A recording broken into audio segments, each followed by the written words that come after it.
예레미야 15장 10절로 21절의 말씀을 저와 여러분이 번갈아 교독하겠습니다. 내게 재앙이로다 나의 어머니여, 어머니께서 나를 온 세계에 다투는 자와 싸우는 자를 만날 자로 낳으셨도다. 내가 꾸어주지도 아니하였고 사람이 내게 꾸이지도 아니하였건만은 다 나를 저주하는도다.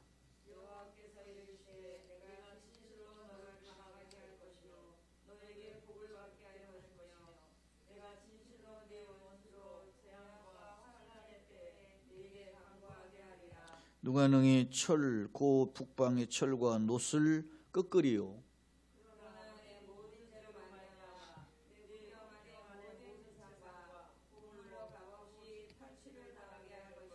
내 원수와 함께 네가 알지 못하는 땅에 이르게 하리니 이는 나의 진노의 맹렬한 불이 너희를 사르려 함이라.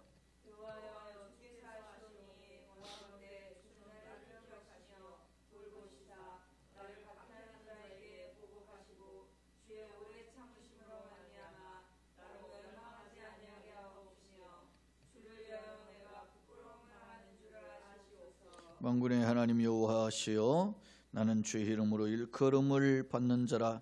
내가 주의 말씀을 얻어먹어 싸우니 주의 말씀은 내게 기쁨과 내 마음의 즐거움이오나.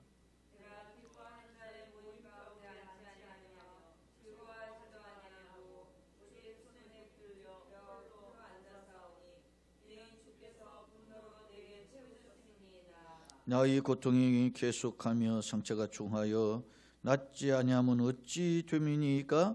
주께서는 내게 대하여 물이 말라서 속이는 시내 같으시리이까?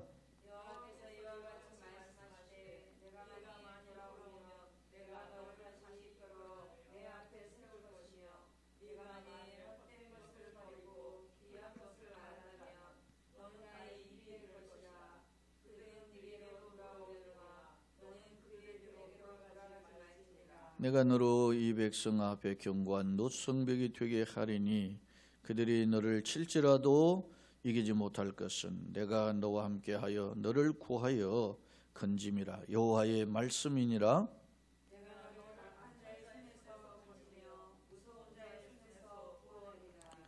아멘. 오늘은 예레미야 강의 33번째 시간입니다. 제목은 예레미야의 탄식과 하나님의 위로, 이렇게 정해 보았는데요. 오늘 본문의 말씀은 10절로 21절을 통해서 예레미야의 탄식 두 번의 탄식이죠. 두 번의 탄식과 두 번에 걸친 하나님의 응답으로 되어 있음을 알 수 있습니다. 그렇다면 예레미야는 두 번에 걸쳐 어떤 탄식을 하고 있으며 하나님은 어떤 응답을 하고 계시는가? 주목할 점은 우리가 한번 서론 부분을 통해서 한번 먼저 읽고 그 서론의 내용을 근거로 말씀을 한번 또 정리해 보고자 합니다. 자, 서론 드린 유인물인데 우리 권사님 유인물이 없으신 것 같은데 한 장 드리시고요.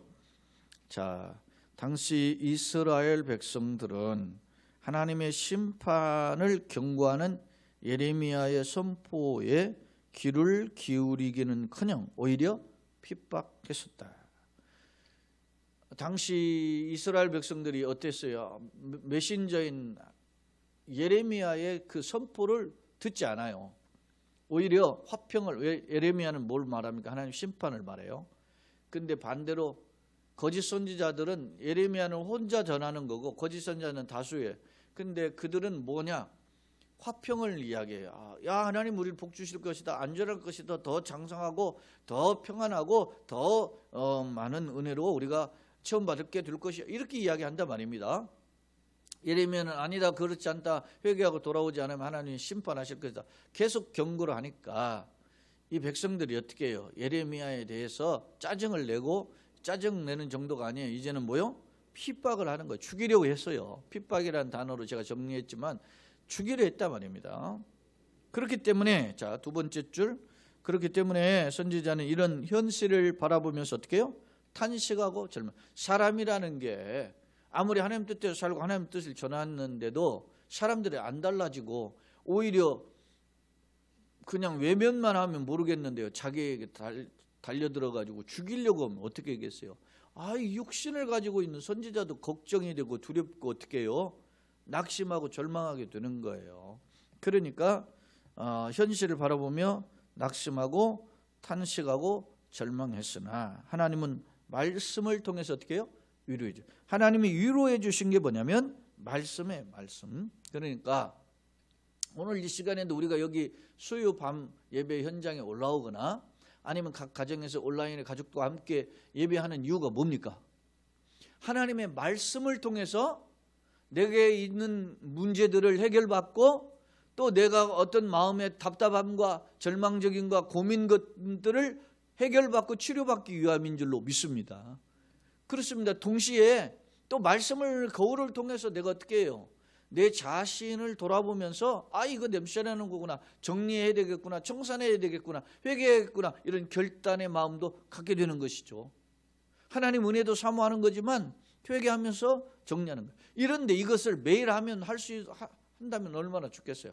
우리가 이렇게 3일 밤 예배를 드리지만 월요일 밤 예배, 화요일 밤 예배, 수요일 밤 예배, 목요일 밤 예배 매일매일 할 수 있다면 더더욱 좋을 거예요. 그러나 우리가 편의상 그리고 주일과 주일 사이에 주중에 하루를 우리가 기억하고 주 앞에 올라와 예배한다는 거, 그 매우 귀한 일입니다.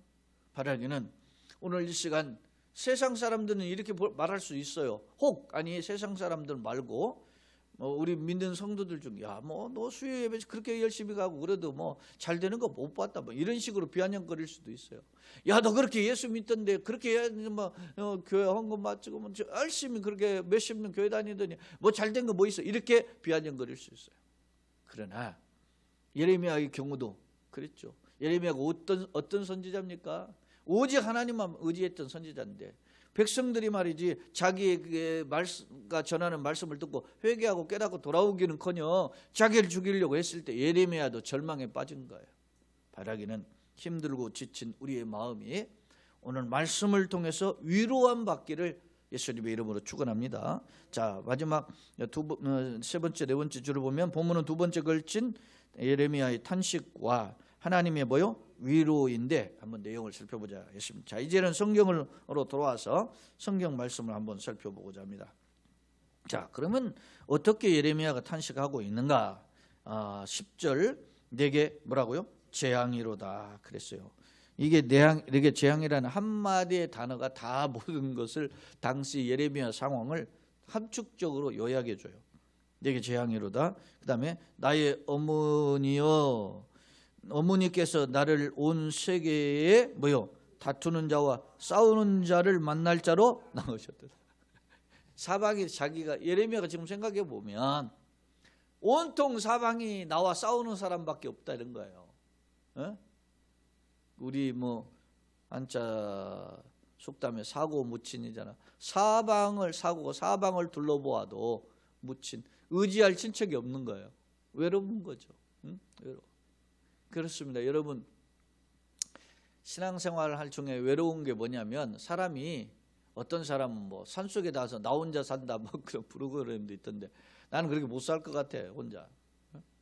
사람은 사람과 어울려, 물론 그러면서 참선도 하고 도도 닦고 그러기도 하던데 물론 우리가 혼자 기도하고 하나님 말씀 묵상하고 그런 시간이 필요하죠. 성경도 부부가 늘 같은 방 쓰고 같이 살아라 그랬어요. 그런데 기도할 틈을 얻기 위해서 합의상 상의하고 어떻게 따로 이제 기도하라 그러잖아요.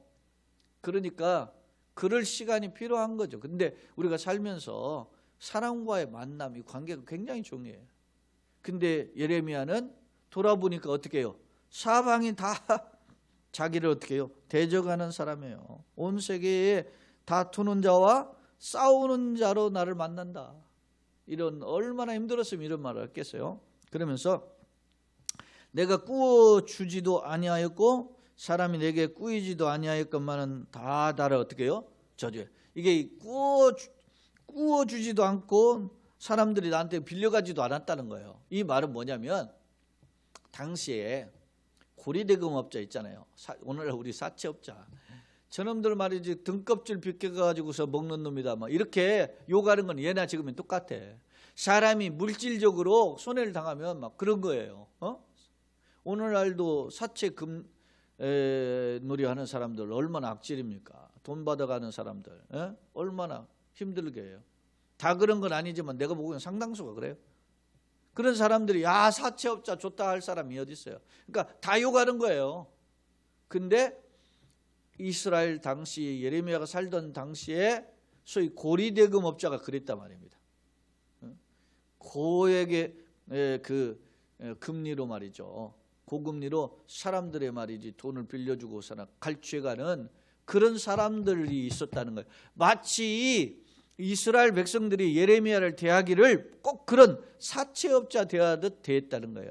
고리대금업자 대하듯 내게 뭐를 내가 구워주지도 않고 사람들이 내게 꾸이지도 않았다. 근데 나한테 돈 빌려가지도 않았는데 꼭 나한테 내가 마치 내가 말이지 고리대금업자처럼 나를 대한다는 거예요. 아마 당시에 그 혐오스러워하는 대상이 고리대금업자였는데 예레미야가 자신이 그런 취급을 당합니다. 지금 그렇게 이야기하고 있어요. 그러니까 하나님께서 이제 첫 번째 응답을 하세요. 뭐라고 하시는지 11절 여호와께서 이르시되 내가 진실로 너를 뭐라고 강하게 할 것이요. 사람이요 지치면 도와주어야 돼요. 근데 하나님 아시죠? 이 예레미야가 지쳤다. 그러니까 여러분 저 옛날 그 모세가 이제 비스가산 언덕에서 이제 사라지고 죽었죠. 사람 이스라엘 백성들이 시체를 찾지를 못 찾았죠. 죽고 난 뒤에 모세의 시종, 모세 밑에서 일꾼이었던 물론 당시로서는 나이가 이스라엘 백성들보다는 최고 많은 사람 지도자였지만 그러나 우리가 그렇잖아요. 모세를 보다가 그 밑에 있는 그 심부름꾼을 보면은 양이 안 찰 거 아닙니까? 근데 지금 이스라엘 백성이 40년 동안 광야에서만 살았다가 어디로 가요? 젖과 꿀이 흐르는 땅에 들어간단 말입니다.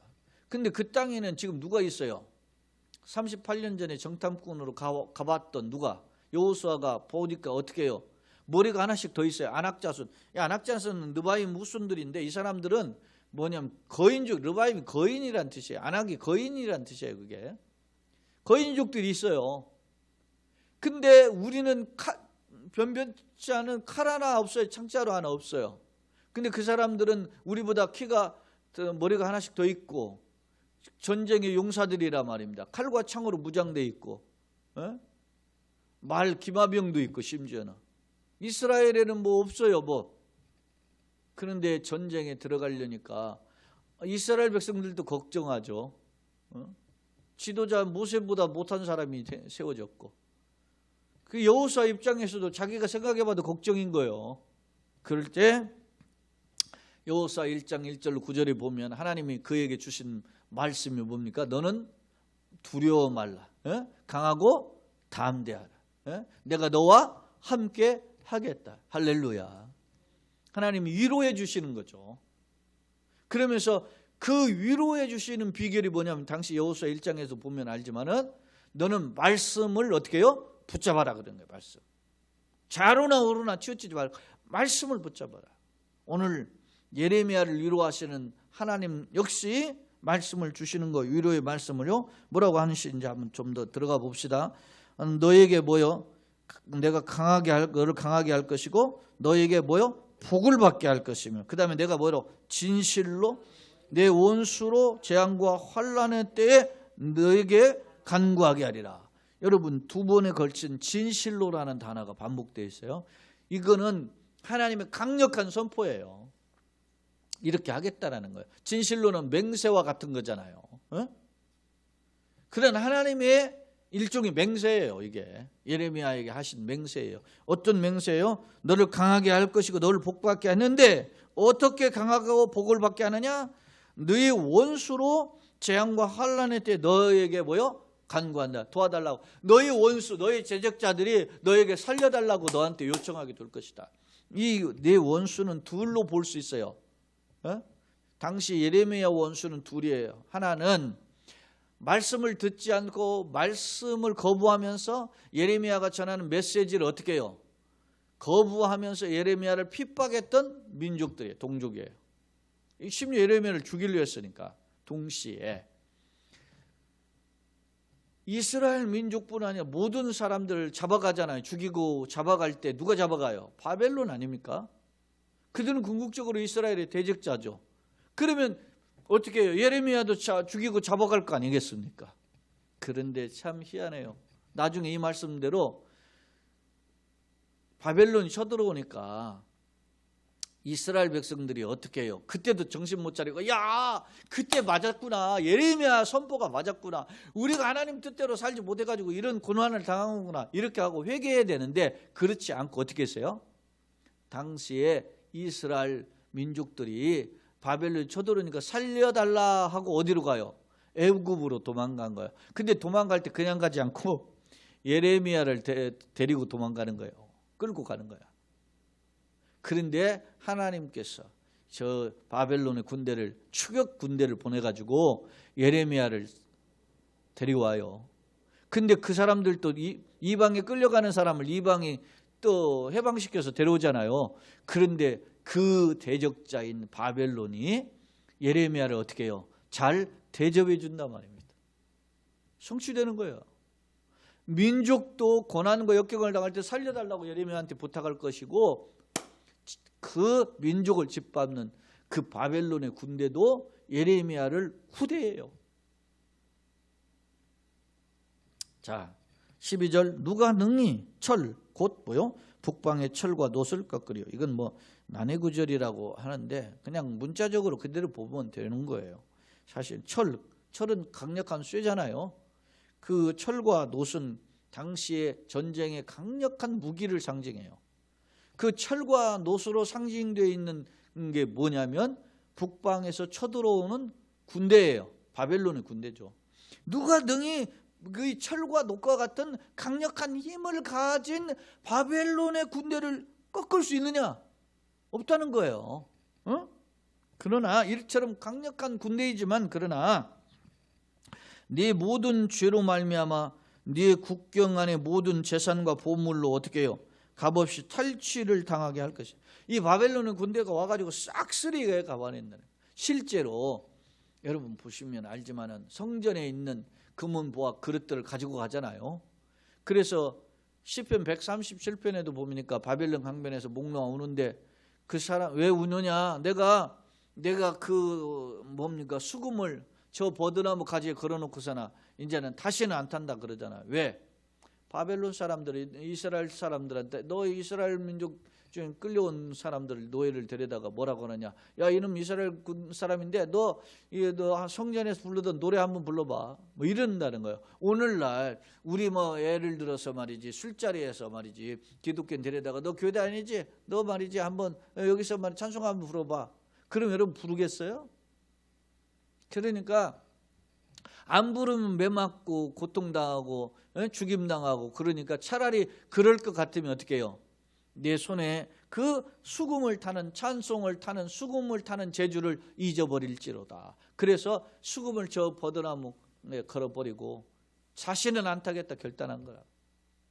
그러면서 그 탄식의 노래를 한 게 시편 137편이거든요. 그 바벨론 강변에서 목 놓아 울었잖아요. 거기에 보면. 이런 상황이 오는데 여기 보세요. 그가 내 모든 죄로 말미암아 내 국경 안의 모든 재산과 보물로 값없이 탈취를 당하게 다 싹쓸이 간다는 거야. 성전의 것도 끌어가는데 말이지 이스라엘 백성들의 그걸 끌어가지 않겠어요? 다 끌고 가는 거죠. 그렇게 돼요. 자 14절 네 원수와 함께 네가 뭐요? 알지 못하는 땅에 뭐요? 이르게 하리니. 원수들이 끌고 가는 거예요. 원수들이 뭘로? 노예로, 포로로 끌고 가는 거죠.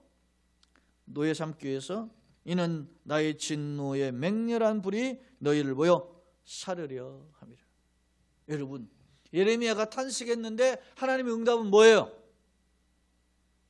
너를 죽이려고 너를 지금 대적하는 이스라엘 민족들 하나님의 말씀을 두려워하지 않고 이스라엘 그 민족들이 어떻게 예레미야를 죽이려고 했단 말이에요. 그 사람들을 어떻게 하나님이 준엄하게 심판할 것이다. 앞부분은 뭐였습니까? 내가 진실 너에게 뭐로 복을 주겠다. 내가 너를 어떻게 해요? 환난과 재앙의 때 너를 핍박하는 자들에게 너에게 살려달라고 기도하게 만들어 놓겠다. 그렇게 한 뒤에 뒷부분에는 뭐야겠어요? 바벨론의 철과 같은 놋과 같은 바벨론의 군대가 와가지고 이 민족을 어떻게 해요? 재산을 싹쓸이 가고 이 민족을 포로로 끌어갈 것이다. 이렇게 말씀한 거예요. 이게 하나님의 첫 번째 응답입니다. 자, 두 번째 15절은 이제 예레미야의 두 번째 간구인데요. 특히 15절뿐만 아니라 18절까지 예레미야의 두 번째 간구에 한번 보겠습니다. 자, 여호와여 주께서 아시오오니 원하건대 주는 나를 뭐라고? 기억하사 돌보시사 나를 박해하는 자에게 어떻게 보복하시고 주의 오래 참으심으로 말미암아 나로 멸망하지 아니하게 하옵시며 주를 위하여 내가 부끄러움 당하는 줄을 아시옵소서. 이게 지금 예레미야가 보통 심각한 상태가 아니었음을 엿볼 수 있어요. 예레미야를 죽이려고 심지어는 말이지 막 그 시위대 구덩이에 진흙구덩이에 가둬놓고서나 말이죠. 파묻어 버린 거죠. 그렇게 하고서나 그 죽을 날만 받아들이는 그런 상황에 처하기도 했어요. 그런 절박한 심정에서 예레미야가 두 번째 탄식하면서 간구하는데 하나님 내가 겪는 이 고초를 어떻게 해요? 알아주세요.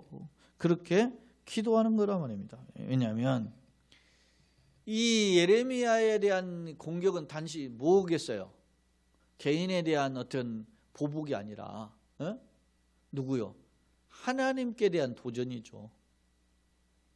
바울이 그런 말 했잖아요. 나를 더 이상 괴롭게 하지 말라. 내게는 내가 예수의 흔적을 가졌다. 바울을 대적하는 것은 누구를 대적하는 거예요? 하나님의 복음을 회방하는 거잖아요. 예수님을 거부한 것은 뭐예요? 하나님을 나를 보내신 아버지를 거부한 거죠. 예수님 말씀에 나를 영접하는 자는 나를 뭐요? 보내신 이를 영접합니다. 예레미야가 그렇게 기도하는 건 원하건대 주는 나를 기억하시며 돌보시사 나를 박해하는 자에게서 보복하시고 주의 오래 참으심으로 말미암아 나로 멸망하지 아니하게 하옵시며 그랬어요. 하나님 건져달라고 기도하고 예레미야도 아는 거예요. 자기를 핍박하는 경우는 결국 하나님을 뭐요? 대적하는 일을 하는 것이라는 것을 알고 하나님 나를 살려달라고 하시는 그런 기도를 하고 있는 거예요. 또 16절에 만군의 하나님 여호와여 나는 주의 이름으로 일컬음을 받는 뭐라? 처라. 주의 이름으로 일컬음 받는 뭐요? 선지자라는 걸 자기 정체성을 가지고 있어. 지금 내가 주의 말씀을 뭐요? 얻어먹었사오니. 하나님 말씀을 선지자는 뭐 하는 사람이 말씀을 뭐요? 대언하는 자잖아요. 그러니까 말씀을 받고 뱉는 사람이에요. 먹고 뱉는 거잖아요. 우리가 지금 하나님 말씀 받잖아요. 강단에 있는 사람도 저도 말씀을 전하는 자지만 내가 먹었으니까 전하는 거죠. 우리가 함께 지금 받는 거예요. 저도 전하면서 지금 또 받는 거고.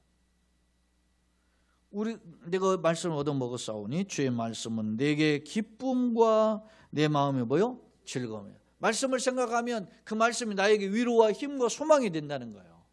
그러나 내가 기뻐하는 자의 모임 가운데 있지 아니하며 즐거워하지도 아니하고 주의 손에 붙들려 홀로 앉아서 이게 내가 기뻐하는 자의 모임이라는 말은 흥청망청하는데 술에 취해가지고 막 개쓰레 하는 그런 사람들의 모임에 모여 있지 않고 즐거워하는 자, 세상 행락에 즐거워하는 자 있지 않고 주의 손에 붙들려 홀로 앉아서 외롭죠.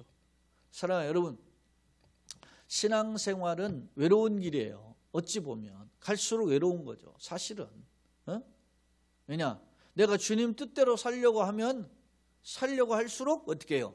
세상으로부터 미움을 받는 거예요. 예수님께서도 팔복 산상수훈에서 말씀하신 팔복이 있잖아요. 의를 위하여 핍박을 받는 자는 복이 있나니 기뻐하고 즐거워하라. 하늘에서 너의 상이 큼이라. 갈수록 복음의 대적자들은 우리를 향해서 핍박할 것입니다. 어려운 길이죠. 고난의 길이죠. 여러분, 예수님이 이 땅에 오셔서 사시는 길은 주의 영광을 위한 길이지만, 아버지의 영광을 위한 길이지만, 그런 어떤 길이에요? 고난의 터널을 통과한 길이었습니다. 바울 사도도 너희 안에 이 마음을 품으라 곧 그리스도 예수의 마음이니. 예수의 마음을 품는 것은 고난을 본받는 거죠. 겸손을 본받고 희생과 충성을 본받는 거예요. 그러니까 예수의 영광을 위해서 산다라는 것은 사실은 우리는 이미 예비된 복이 있어요. 영광의 복이죠. 형용할 수 없는 복이에요. 그거는 세상의 그 어떤 것과도 비교할 수 없는 축복이에요. 그러나 그 영광을 이미 받았고 또 약속을, 왜냐하면 이 은혜란 복이란 이미와 아직의 긴장 상태에 늘 있다 그랬잖아요. already와 not yet의 긴장 상태에 있어요. 우리는 이미 받았어요. 천국을. 할렐루야. 그러나 아직 완성되지는 않았어요. 그렇기 때문에 하나님의 약속을 받았지만 아직 그것을 완전히 누리지 않았단 말입니다. 그래서 히브리서 11장에 보면은 그 뭐라고 그래요?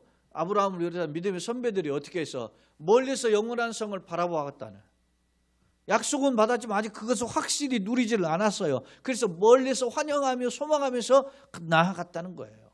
우리도 그렇게 살아야 되는 거예요. 그럴 때 마치 이스라엘 백성들이 예레미야를 향해서 꼴조가 빈잔거리고서나 비아냥거리고서나 욕하고 공격했던 것처럼 오늘날도 마찬가지입니다. 우리가 예수님 뜻대로 살고 하나님 뜻대로 살자고 할 때 그 사람들로 인해서, 주변 사람들로 인해서 공격이 올 수 있는 거예요. 예수님 말씀했잖아요. 내가 이 세상에 뭐요? 화평을 주려 하는 거 검을 주려 왔다. 그러면서 무슨 말씀해요? 내 마지막 때에 뭐요? 부모와 자식이 시어머니와 며느리가 싸울 것이라 그러잖아요. 형제와 형제가 싸우려. 왜 싸우는 겁니까? 진리와 진리, 비진리가 충돌하니까 거기서 싸움이 일어나는 거죠. 그럼 우리가 진리를 가지고 있는 자로서 비진리로 인하여 공격을 받을 때 어떻게 해야 되겠어요? 이길 수 있는 힘이 있어야 되잖아요. 그것은 뭐냐? 오늘 말씀과 같이 하나님의 말씀을 먹은 자로서 살아야 되는 거죠. 그래서 하나님, 내가 말씀을 받은 자로서, 하나님 말씀을 먹은 자로서, 하나님 말씀을 소유한 자로서 강하고 담대하게 하여 주었소서. 이길 지혜와 능력을 주었소서. 내 힘이 아닌 하나님의 힘으로 감당케 하여 주었소서. 이런 기도가 필요한 겁니다. 자, 17절 계속 봅니다. 내가 기뻐하는 자의 모임 가운데 있지 아니하며 즐거워하는 자에 있지 아니고 흥청망청하는 새 속에 짝하며 살지 않았다는 거예요. 주 예수님이 붙들려 홀로 앉아 싸우니 이는 주께서 분노로 내게 뭐요? 채웠어요.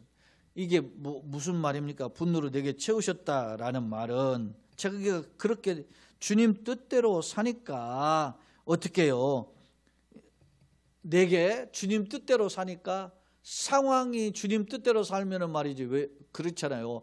성경 말씀에 생육하고 번성하고 땅을 정복하면 다 쓰리라 막 이렇게 승리의 복이 있어야 되는데 오히려 주님 뜻대로 사니까 원수의 대적자의 공격이 더 강력하게 튀어서 힘든 상태에 내가 지금 빠졌습니다. 이런 탄식인 거예요. 자, 18절 나의 고통이 어떻게 해요? 계속하며 상처가 중하여 낫지 아니하면 어찌면. 계속 고통에 당해서 딱쟁해졌는데 그걸만 해결할 중에 또다시 상처가 나고 막 그런 고통이 반복되는 상황을 보여주고 있어요. 주께서는 내가 내게 대하여 물이 말라서 속이는 시내 같으시리까. 여러분, 시내가 있는데 물은 없으면 뭐요? 얻을 게 없죠. 마치 그런 거와 같아요. 하나님은 생수라고 하시는데 내게 생수는 안 주시고 바짝 말라버리는 말이지 시내가 같다. 그런 상태와 같다라는 지금 예레미야의 절망에 담긴 탄식이 있습니다.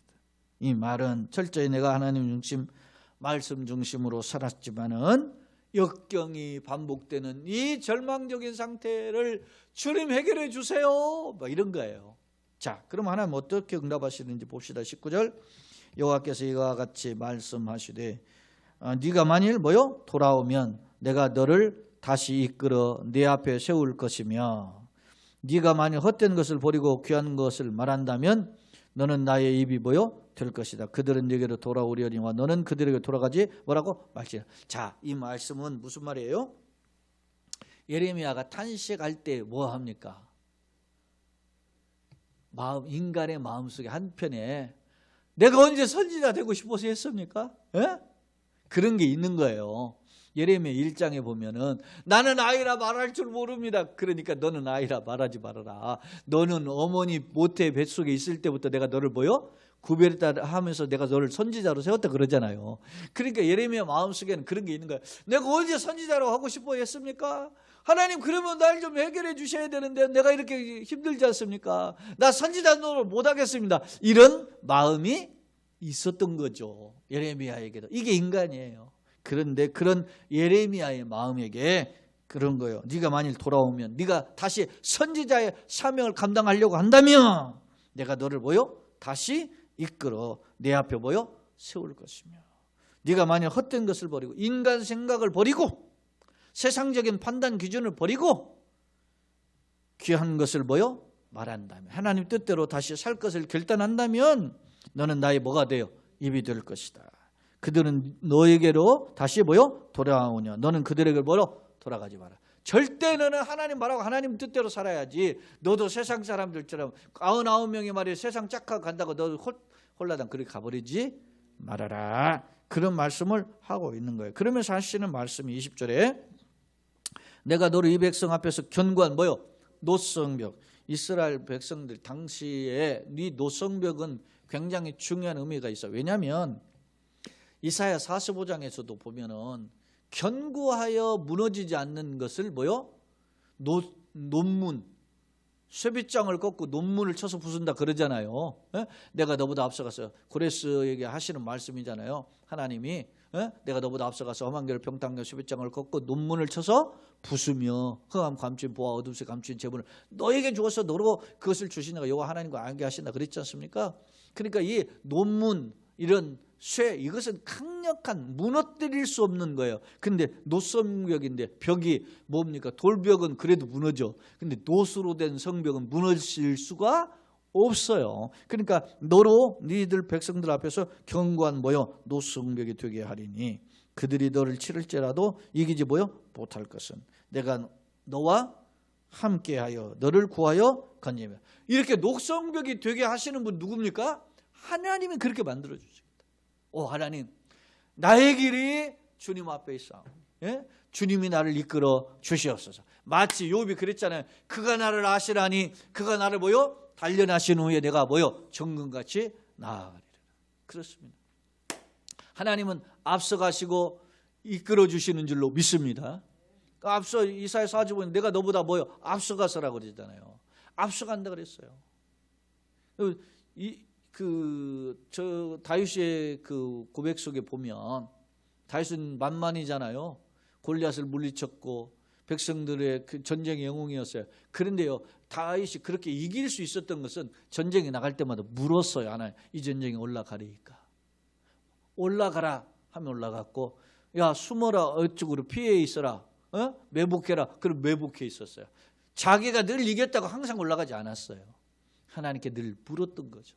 오늘 본문이 바로 그런 하나님의 은혜의 약속으로 예레미야를 간섭하실 것을 말씀해요. 그러면서 21절 마지막 절에 내가 너를 뭐요? 악한 자의 손에서 건지시며 무서운 자의 손에서 뭐요? 구원하라. 반복 강조죠. 악한 자, 무서운 자, 대적자죠. 그것이 대적자가 가깝게는 유다 민족이고 멀리는 뭐요? 바벨론 군대예요. 거기에서 건져. 그래서 다 죽어도 포로로 끌려가도 예레미야가 안전할 수 있었던 까닭은 바로 하나님의 약속인 거죠. 자, 교재로 와서 본문의 내용을 한번 요약한 예레미야의 두 번의 탄식과 하나님의 위로. 예레미야 두 번의 탄식 이미 말씀했지만 한번 정리해 보겠습니다. 자, 예레미야 첫 번째 탄식이 뭐였어요? 민족의 자신을 냉대하고 저주함으로 인해서 절망에 어떻게 해요? 빠졌어요. 하나님 나 못 살겠습니다. 이런 거죠. 그때 하나님 뭐라고 응답하셨어요? 예레미야를 역경에서 어떻게 해요? 건지시고 대적자는 심판할 것임을 말씀해요. 두 번째 예레미야의 탄식이 뭐예요? 백성으로부터 박해를 받으면 물론 하나님으로부터 버림받았기 때문에 깊이 탄식해. 자기가 하나님 나는 하나님 버렸으니까 내가 이 모양 욕걸 아닙니까? 우리가 예수를 열심히 믿는데 10년 있고 20년 다니는데 환경이 달라지지 않고 형편이 달라지지 않으면 우리 마음속에 회의감이 드는 것도 사실이에요. 정말 하나님 살아계신가? 정말 하나님이 나를 도와주시는 것인가? 막 이렇게 드는 거예요. 그럴 때 누가 나를 공격해봐. 야, 꼴 좋다 말이지. 너 몇십 년 교회 다니는데 이 모양이냐? 이렇게 일 때 그런 소리를 들을 때 내가 낙심이 든단 말입니다. 바로 예레미야가 이런 절망에 빠져서 내가 하나님에게 버림을 받아서 이렇게 되지는 않았는가 하고 탄식하고 있을때 그럴 때 하나님의 이 민족에 대한 심판을 한탄해. 그런데 하나님의 응답이 뭐예요? 이 민족 쓸어버리겠다 하니까 한편으로는 나를 미워하는 사람이지만 그래도 이 민족 망하면 안 되잖아요. 그런 갈등이 있었던 이 예레미야란 말이에요. 그런 예레미야에게 하나님 두 번째 응답이에요. 예레미야를 지켜주시고 백성들 앞에서 노성부에 된다. 특히 너의 대적자들 앞에서 원수들 앞에서 이런 노성부에 되게 한다는데 그 원수들은 가깝게는 자기를 죽이려고 하는 민족이고 멀리는 장치하는 이스라엘 완전히 멸망시키는 바벨론 군대인데 그런 자들의 앞에서 하나님이 노성구역을 만들겠다 하셨어요. 자, 결론입니다. 학자들은 본서의 내용을 15장까지는 본서가 52장까지 되어 있죠. 예레미야서가 그런데 15장까지는 유다의 배도와 배신이죠. 하나님의 진리를 버린 거죠. 그에 따른 심판의 경고를 기록하고 있어요. 너희들이 하나님을 버리고 떠났기 때문에 하나님 심판하실 것을 경고해요. 그런데요, 15장에는 그 심판이 구체적이에요. 15장부터는 하나님 심판은 그런 단순히 너희들이 하나님 떠났으니까 너희들을 그냥 징계하는 그런 정도 끝나지 않아요. 그런 강력한 징계와 더불어서 뭐가 있냐면 새 언약을 주셔요. 그래서 이사야와 예레미야를 새 언약이라고 하는 이유가 있어요. 그럼 약속을 주시는 거예요. 무슨 약속이냐면 이스라엘을 창찬에 어떻게 해요? 심판에서 포로로 끌려가고 나라가 멸망하게 되지만 하나님이 이 민족을 어떻게 해요? 구원하시겠다. 누굴 통해서? 새 언약의 핵심 누굽니까? 메시아죠. 메시아를 통해서 구원하시겠다는 내용이 담겨져 있어요. 그래서 두 번째 줄에 그 징계 차원을 넘어서 유다의 구원과 회복으로 이어진다고 설명한다. 각자들이 이렇게 이 예레미야를 이렇게 둘로 구별을 하는 거예요. 그런데 주목할 점은 그 중간에 오늘 예레미야의 기도와 하나님의 응답이 끼어 있는 거죠. 그 어떤 의미냐? 그런 거예요. 그 어떤 의미냐 보면 이를 정리하면 당시 예레미야는 자신을 거부하며 핍박하는 현실 때문에 어떻게 해요? 절망했어요. 여러분요, 이런 과정 속에 우리도 어떻게 해요? 하나님의 선지자지만 말씀을 받은 자, 말씀 얻어먹었잖아요. 그렇지만 말씀이 내 입에 가까웠지만 그럼에도 불구하고 힘들 때는 절망하게 된다는 거예요. 탄식했다는 거예요. 준엄한 현실을 바라보고 현실 속에 또 장차 닥칠 미래를 바라보면서 탄식했어요. 사랑하는 여러분, 여러분은 흔들리지 않습니까? 말씀을 받으면 용기가 생기다가도 또 살다 보면 지치는 것이 우리의 모습이지 않습니까? 그런데 문제는 이런 거 있잖아요. 사람이라는 게 번아웃 됐을 때 어떻게 해요? 배터리가 방전됐을 때 재충전해야 써먹을 수 있는 거예요. 아무리 좋은 핸드폰이어도 충전해야 살아요. 근데 0%가 됐는 10% 됐으면 충전을 해야 될까? 빨리 꽂아야 돼. 어디에다? 하나님 은혜의 충전기에 꽂힘을 당해야 돼요. 말씀에 꽂힘을 당해야 되는 건요. 말씀에 접목을 딱 시켜야 된단 말이죠. 플러그를 주님의 은혜의 콘센트에 꽂아야 되는데 그냥 주저앉으면 안 됩니다. 예레미야가 이렇게 절망하고 낙심할 때 하나님 어떻게 해요? 은혜의 응답을 하시잖아요. 위로하시잖아요. 진실로 말씀하면서 내가 너를 말이지 복주겠다. 할렐루야. 이런 하나님의 은혜의 충전이 있기를 예수님의 이름으로 축원합니다. 나는 흔들리지 않는가. 마지막 절 한번 같이 읽어봅시다. 현실적 장애물 때문에 낭망하지 말고 나를 들어 사용하시는 하나님을 앙망하자. 그래서 1장의 말씀이 왜 중요하냐면 이사야도 이사야 66장 중에서 6장이 있어요. 6장이 이사야 소명장이거든요. 그런데 예레미야는 예레미야 1장 예레미야 소명장이에요. 하나님이 자기를 부르신 것이 누구라는 거예요? 자신 스스로 자기가 열심히 생겨가지고 내가 신학교도 가고 이런 게 아니에요. 하나님의 은혜가 부어져서 내가 그 손에 붙들려서 선지자가 되었음을 확인해 주시는 거예요. 그래서 예레미야로 하여금 다시금 힘을 얻게 하셨던 것입니다. 바라기는 오늘 이 시간에도 우리에게 주신 크고 작은 약들이 많아요. 많아 약속들이. 그 약속을 확인하는 자리가 오늘 말씀을 통해서 다시 한번 확인되어지고, 또 말씀을 듣다 보면, 또 여러분이 말씀을 읽다 보면 그 본문의 말씀뿐만 아니라 또 다른 말씀이 연결지어지잖아요. 그 말씀이 여러분을 살려서 나와 가정을 살리고 교회를 살리고 세상을 살리는 통로가 되게 하여 주옵소서. 그렇게 결단하고 하나님으로부터 쓰임받는 축복의 일꾼들이 다 되시기를 예수님의 이름으로 축원합니다. 이 자리에 올라오신 분 아니라 가정에서 예배드리는 우리 모든 성도들 되시기를 예수님의 이름으로 축원합니다. 참 좋으신 하나님 아버지, 은혜와 사랑 감사합니다. 하나님, 우리가 이 세상을 살면서 예레미야처럼 아버지 낙심하고 때로는 절망하고 불평하지는 않는지 다시금 돌아보게 하시니 감사합니다. 하나님이 살아계시고 우리의 기도를 들으시고 응답하시며 우리를 들어 사용하시기를 원하심에도 불구하고 우리는 현실만 바라보고 때로는 낙심하고 좌절하고 또 불평할 때가 많습니다. 오 주여, 우리의 마음을 지켜주옵소서. 우리의 입술을 지키시고 우리의 삶을 지키고 주장해 주시옵소서. 그래서 하나님께 영광이고 주변엔 덕이 되고 우리에게 은혜와 복이 되게 하여 주옵소서. 이런 힘을 얻는 축복의 자리로 오늘 부르셨사오니 승리의 걸음으로 인도하여 주옵소서. 승리케 하시는 예수님의 이름으로 축복하며 기도합나이다. 아멘.